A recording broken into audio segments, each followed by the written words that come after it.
Chapter 5, Diverse Families.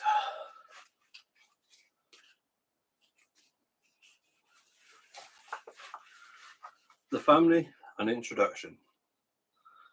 The word family seems simple, yet it contains many complexities. Everyone has an idea of what family is, but these ideas can vary considerably across and within communities, countries, cultures. Family is also inherently contradictory. Families are private spaces away from public life and the outside world, but are also profoundly public in the sense that society and policy imagine them in particular ways and expect people to behave accordingly. Psychologists, sociologists, anthropologists, and historians have looked at different family forms, how they influence children's lives, and whether there are universal patterns across time or place. This chapter will begin by considering various meanings of the word family before turning to focus on children's views. It will also look at how different family form and parenting practices emerge in response to changes in contemporary societies. To explore this in depth, the chapter will focus on transnational families, those with members separated from each other, some or most of the time, especially overseas, considering how parents and children maintain their family across geographical borders. Defining and doing family. Most children live in families, an exception being children who are living in some kind of care or looked after children. And yet the word family holds different meanings for different people. The concept of family is enmeshed in social and personal ideas about what families should do, how they should behave, and who counts as a family member. Parenting and caring practices are shaped by culture and circumstances, and children have always grown up in both blood-related and other families. Families usually give emotional and material care and provide an environment where children are socialized and raised to maturity, and ideally children will experience family life as a caring and loving space. The family can involve many shapes, sizes, and forms. Many people may think of a nuclear family, a married heterosexual couple who live with the biological children in one household and operate as a single economic unit. But there are many other family forms, such as extended families, male, female, or child-headed families.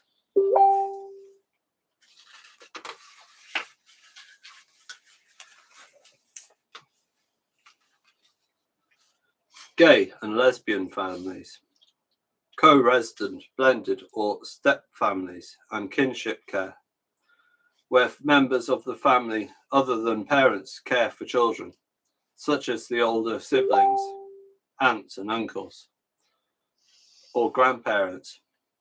About 2% of the world's population in the Middle East, Sub-Saharan Africa, and Asia live in polygamous households. Kramer 2020, where a communal family living may involve a husband, co-wives, children, and other relations in one household with significant decisions made by the patriarch, meaning that dozens of people in a household can share a house, land, and food. Extended family or large family structures are common in the global south and some European countries, and these can promote independence and collective responsibility towards the welfare and socialization of household members through the transmission of culture. Provision of care and risk sharing. For instance, research has shown that in Ghana and in the Philippines, some children of migrants are cared for by extended family members rather than their parents. And likewise, the provision of support and care is not restricted to parents, even when they are present. In some cases, grandparents provide day-to-day child rearing and pass on childcare practices, and siblings, aunts, and uncles may provide financial support for children's educational needs, thereby reducing the risk of falling into poverty. More widely, grandparents are considered vital in supporting grandchildren who have experienced parental separation or family transition. In the UK, the 2001 census shows that 173,000 children live in formal kinship care. In Uganda, Ghana, and other matrilineal societies, in which ancestry is traced through maternal, not paternal lines. A woman's brother plays a crucial role in providing financial support for her children's education and well-being. These practices reflect social, cultural norms in many parts of the world, that taking care of a child is not the sole responsibility of biological parents, but a shared one. This will be discussed further in the final section of the chapter. Families are also heavily influenced by economic factors, and the search for better opportunities and lives for the children is a major factor in many people's migration and family experiences.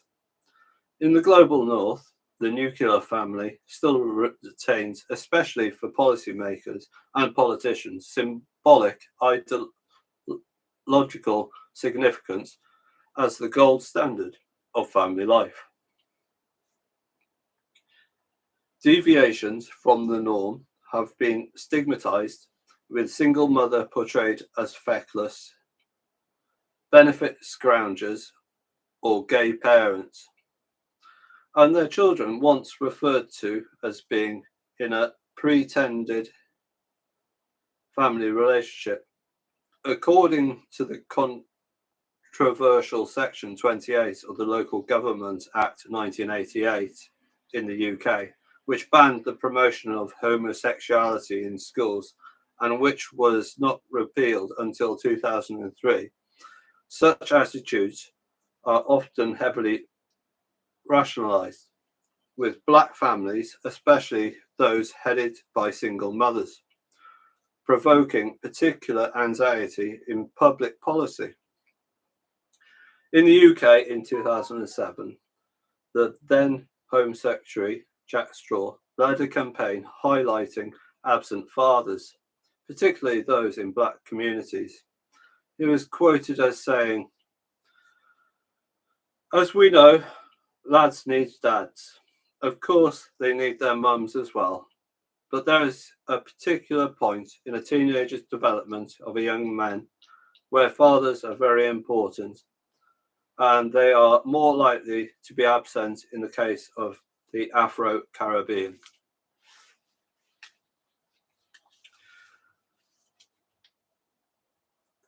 This view persists as a stereotype, even though the evidence for fathers, ethnicity, and their presence and involvement with children is much more mixed.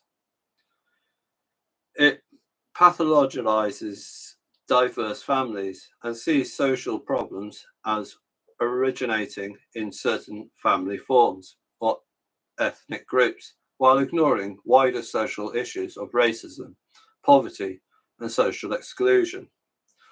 It suggests that the makeup of the family is more important than the caring and nurturing that goes on within it.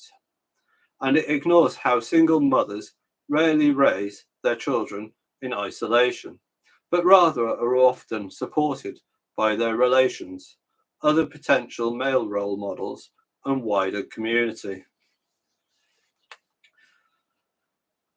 Children, families, and the importance of one good adult.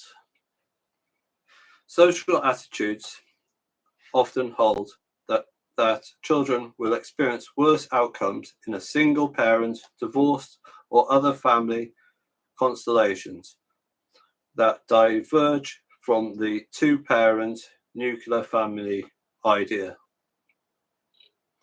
Earlier 20th century psychological studies also regularly reported more frequent behavioral and emotional difficulties in children in non-nuclear families.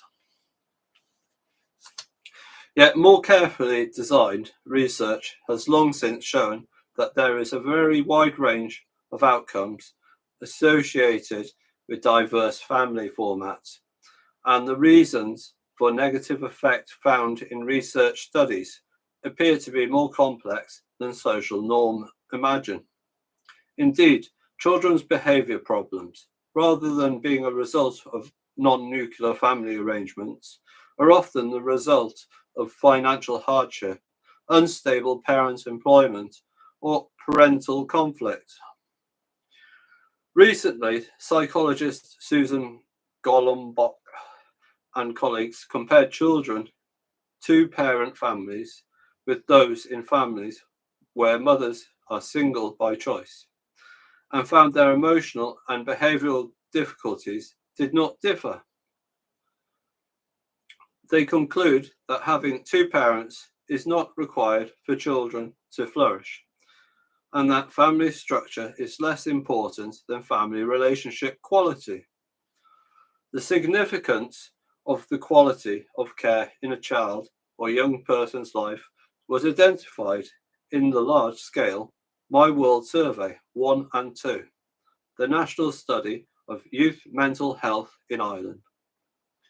With over 14,000 young people aged 12 to 25 years in a survey 1 and over 19,000 in survey 2, it was found that one good adult in a young person's life positively affected their mental health and improved their self-belief, confidence, coping skills, and confidence about the future. For example, adolescents who reported having high support from a person they identified as one good adult were much less likely to experience depression in 2019. 76% of adolescents reported having a special adult in their lives in times of need. This one good adult was often a parent, but 35% reported it to be a member of the extended family, such as a grandparent, and others identified non-family members, such as coach or teacher. Rather than being concerned, therefore, with the structure or arrangement of a family, research indicates that it makes more sense to be concerned with the relationships.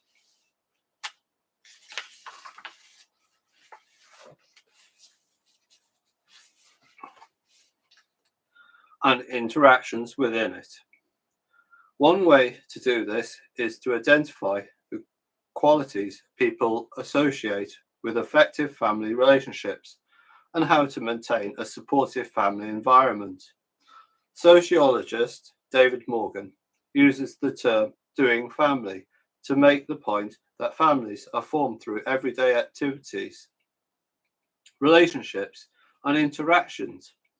These are processes within the outside household, and people do family in different ways. Some do family through infrequent visits, such as parents separated from their children, or family members visiting extended family relations, such as grandparents doing family.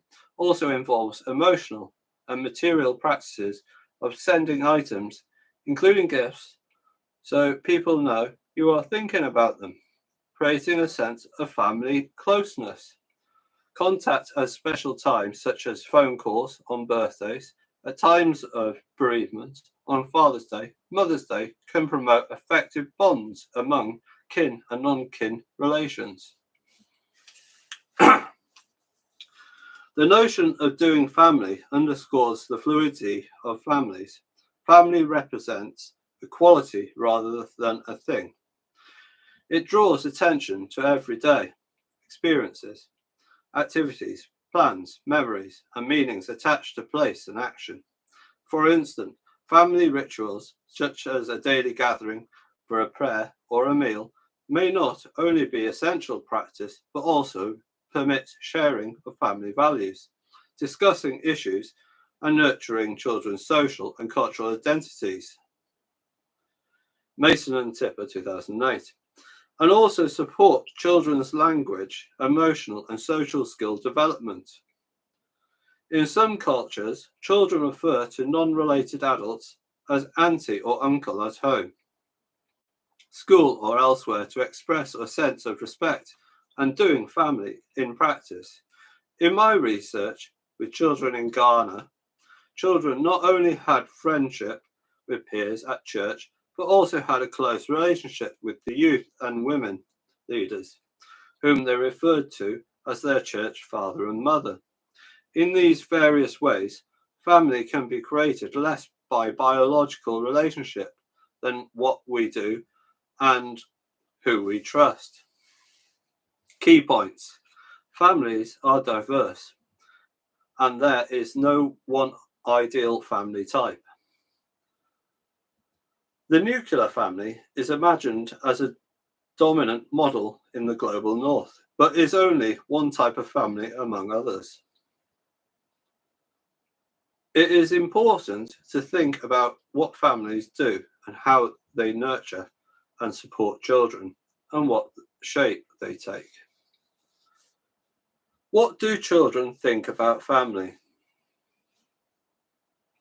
Early research exploring children's ideas of family from psychologist Jean Piaget, who looked at children's definitions of family at different ages. Before the age of 5 years, children tended to see family simply as the people they lived with. This was mirrored in the 20th century sociological work, which, like Piaget, found that more abstract ideas of what family means and what families do start to become important to children in middle to late childhood. Sociologist Virginia Morrow interviewed 183 children between 8 and 14 years in 2 parts of England, a rural area and a large town with a population of British Muslims originating from Pakistan, asking them directly how they understood their families and what they valued in their parents. She found that, as Piaget suggested, the idea that family are who you live with largely held true for younger children. And from 8 or 9, what families do become more important than who lives where. And the view that family members provide mutual love and care took a greater significance. 10-year-old James, for example, defined family as a group of people who love you. Families are for loving you and for being kind to you. Similarly, sociologists Carol Smart, Bren Neal, Amanda Wade asked older children about their families. They found children were much less concerned with family forms, the structure of the household, or the gender, or number of adults than they were about being raised within the families, with good relationships where adults provide love, warmth, and security. 12-year-old Claudia, for example, said, "A family isn't really like blood relatives.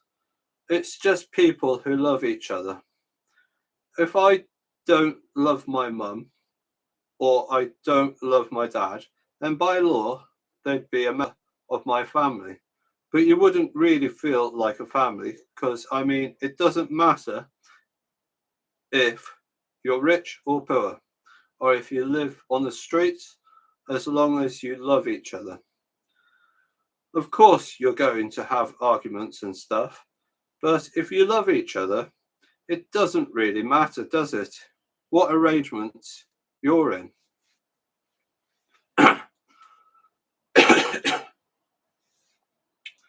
Smart and colleagues identify 3 aspects of family relationship which children value differently at different ages.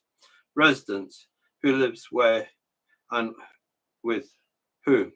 Family roles, what family members do for each other. And the quality of relationships, love, care, support, respect, and nurturing that children feel within the home. Similarly, in New Zealand, psychologists Stacey Anyan and Jan Pryor found that regardless of gender, age, and ethnicity, children cited emotional connections with a broad range of people that did not reflect biological connections. The nuclear family or legal factors, marriage of other ties, with Andrea Rigg, Jan Pryor, further found that just 2% of 111 children definitions of family cited parents' relationship status, with most 78% citing emotional reasons, such as family is a people who care for you and love you, and they are for you. New Zealand Maori Girl 10. Researchers elsewhere have also found that children are flexible about what constitutes family and include many people in their descriptions, including relatives, both living and dead, members of other households, and even animals, for example. In Ireland, participants aged 10 to 13 regularly drew cousins, extended family members, and pets as members of the family unit. The persistent nature of interpretation of family defined through love, support, and time given can be seen in the Independent Family Review by the Children's Commissioner for England 2022. This reports that government data is failing to keep up with family trends for single parents, blended families, and other diverse family structures, yet children and families themselves continue to define family as loving and strong.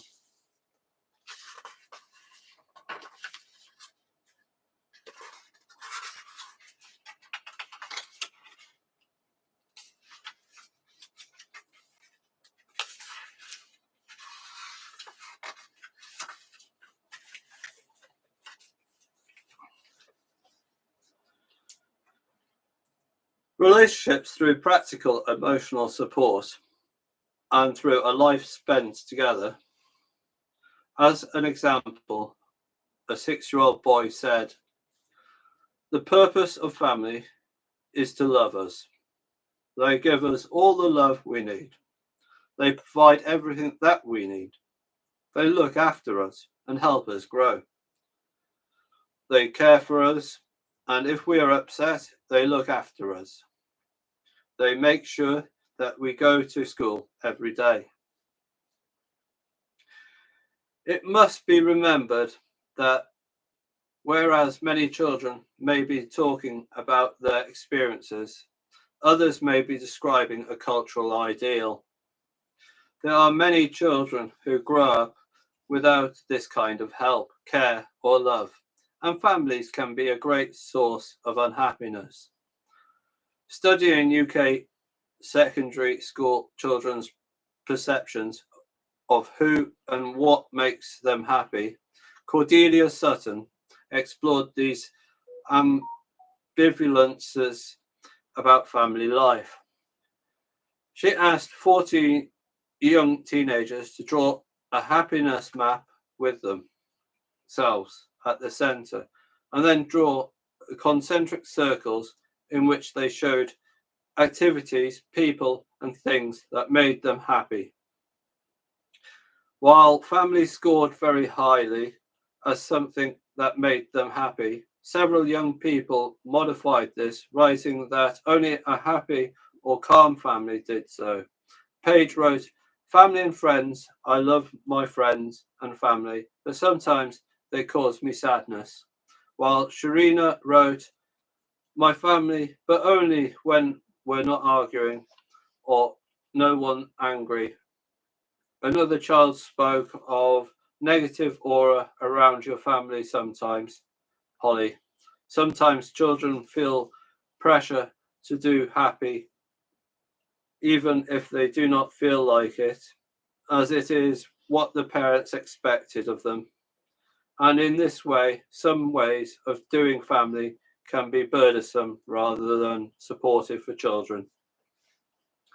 As an example of how the quality of care influences how children and young people construct family, consider this statement by 16-year-old Emma, who lives in Ghana, about Geraldine, a Ghanaian immigrant based in London, who is a single parent and a social worker. When Geraldine visited Ghana several years earlier, Emma met her. Through Emma's auntie, Emma describes how even though they are not related and on different continents, Geraldine provides parental style care for her at a distance from London. Emma experiences Geraldine's distance-based support as being more caring than that of her biological mother, explaining how Geraldine is engaged in doing family. Geraldine is also my mother, but she is more caring than my biological mother. She takes care of me like her own child, keeps in touch every day, offers advice, asks me if I've eaten and how I am doing. Sometimes she sends me money for school. I also send her text messages to encourage her every morning. Emma proactively uses various tools, including language, as a way of doing family. Even though she does not live with Geraldine, and she is not a blood relation, she sends motivational messages to Geraldine every morning. She updates her WhatsApp profile picture and status to that Geraldine or Stella, whom